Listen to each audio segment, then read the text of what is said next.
Bike accident করছি আজকে 22টা। বর্তমান আমার পায়ের অবস্থা এই যে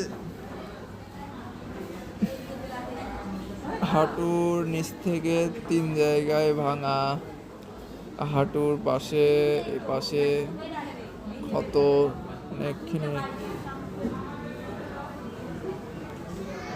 একা একা এখানে দিন কাটতেছে আমার, বাইরে বেড়াতে মন চায়, ভালো লাগে না, ধরে ধরে আছি। কবে আমার পাওয়া ভালো হবে জানি না, অপেক্ষায় আছে। সবাই আমার জন্য দোয়া করবেন।